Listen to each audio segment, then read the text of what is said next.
Hi guys, and wishing you a very happy new year 2025. Let there be love, let there be peace, and wishing you a very prosperous new year ahead.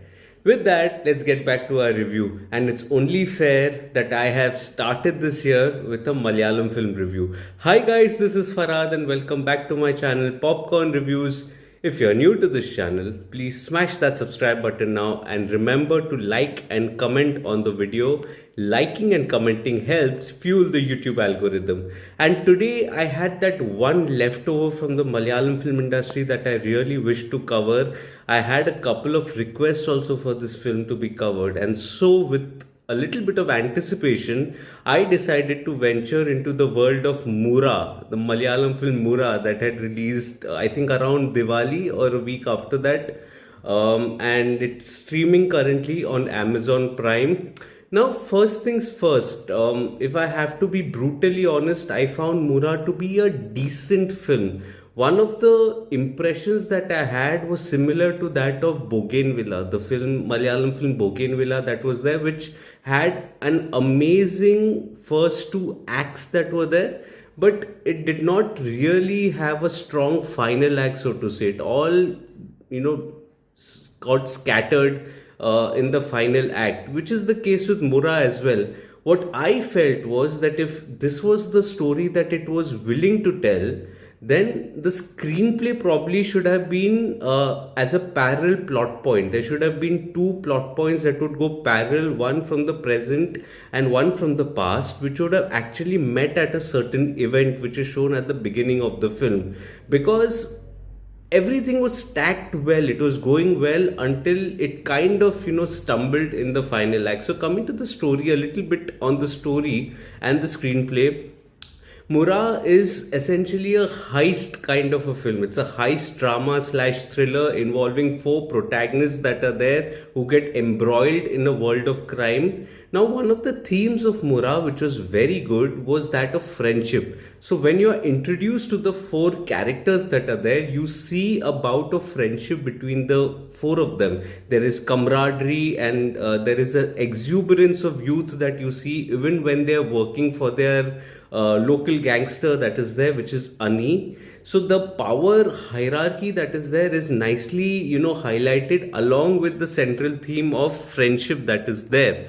Now, the one of the things that moves ahead, with the story is the heist that is there. So when the heist comes along, there is a bit of world building that is there along with a sense of characterization that emphasizes further on the theme of friendship, mainly friendship that is there, even as they look out to recruit two more personnel in their own group, so to say. And the events are treaded in a very rustic and intense form with subtle bouts of comedy also. There's comedy that is nice, to showcase the camaraderie between the group, even when there are obstacles for them to overcome in the sight of that heist that is there. The obstacles have a sense of intensity, but it's not overwhelming to a point wherein you feel that, oh, how will the group get out of this challenge or this obstacle, so to say. It's a breezy kind of a narrative, very rustic, you can say, also rustic with its intensity, but also measured with its approach. It's not overwhelming to a point. So the drama in that way, especially in the first and the second act, is layered. It's layered to the point where once the heist is over also, I liked how the focus shifted to some of the other characters in which you don't know the hidden agenda, so to say, of most of the other characters.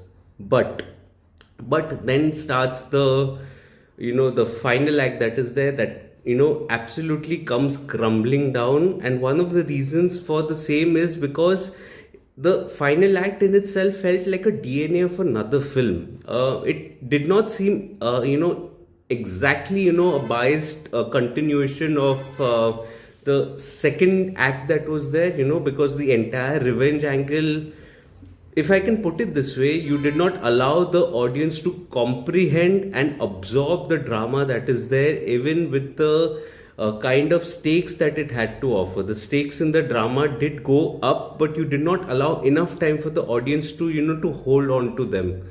It was moving from one event to another to another. In the end, becoming almost like a revenge drama, so to say, and completely, going off track. Sorry for that noise, but completely going off track at the end. And in a way, what happens is that the final act that is there, the final twist, also did not really tie back, to the start of the opening act that was there, which showed a little bit of the ending. So Mura, for me, from the writing perspective, remained a mixed kind of a watch. It had a wonderful world building and characterization like most Malayalam films, but it faltered in its final act. Coming to the technical aspects, the dialogues, the music, and the direction. The dialogues here are conversational and highlight the themes of the film really well.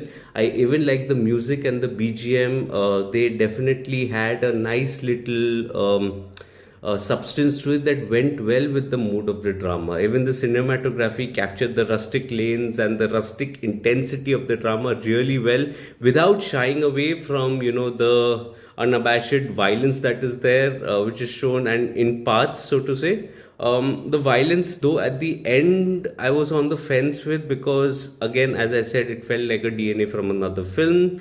The editing was good, except for the final act, again, in which the editor was given probably a task to move at a 2x rate. So it was almost like watching a YouTube video at a 2x speed. And that is how the events were unfolding, one after the other, without a systematic, organic loop from one event to another, which would have, probably could have contributed to another 20-30 minutes in the film, which is okay. I think should have done that instead of the crisp runtime that was there. Director Muhammad Mustafa, whose previous film I had absolutely loved, Kapela, does a decent job here, overall. Again, the criticism remains the same. First two acts good by him, but final act stumble was eventually the little downfall, I would say. It's kind of a decent outing for him, I would say, with this film. Coming to the performances, I felt the performances are pretty good. It's pretty solid, whether it's Mala Parvati, who plays the wily politician that is there, or even a little role with Kani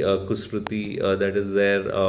Suraj Venjaramoodu, I think he did a wonderful job. Suraj Venjaramoodu, I should say. I think somebody had corrected me long back, so it's Suraj Venjaramoodu. He did a wonderful job in the film as well, very brooding, very intimidating with his presence.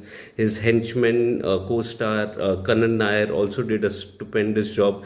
The four boys, or should I say the six boys, all of them did a wonderful job, but the standout amongst them was Hridhu Haroon, who you may have seen also in the film All We Imagine as Light. I think he did a wonderful job. He has all the makings of a star here. And the amount of intensity that he brought to his drama was pretty heartening to watch, and I think he did a pretty solid job. Overall, I would say that Mura is a decent watch. It is intensely rustic for the first two acts, but it has a stumbling final act. But you can still watch it for its performance. It's a decent one-time watch, I would say, compared to some of the other films. When it comes to Malayalam films, the standard is so high that anything which is slightly lesser also does meet with a little criticism. If this was any other language, I would have been a little, forgiving here. But because it's Malayalam, the standards are high, and so it's a decent watch for me at the end of the day. So if you're liking this video, remember to like the button, like/dislike, whatever, and comment on what did you make of the film. Did you like it? Did you not like it? I heard one of you, calling it the film of the year, so I would love to hear your perspective as well. It always game for a fresh perspective that is there. Also remember to, share this video with your friends and family. Ask them to subscribe to the channel. Let's grow this Digi family together. My full review of Mura, detailed review of Mura, is available on my site, Popcorn Reviews with a double S, the link of which is in the description box below. Also follow me on different social media platforms like Facebook, Instagram, Letterboxd, and Twitter, X. All information of the latest reviews is available on my social media handles, and the detailed reviews on my site, Popcorn Reviews with the double S. You can read the review in your own language by translating the review. There's a translate only option also that is there on the site. I'll see you again soon with another video. Till then, wishing you a very happy new year 2025 once again, and to more movies, to more popcorn, and to more reviews this year. Cheers, everyone.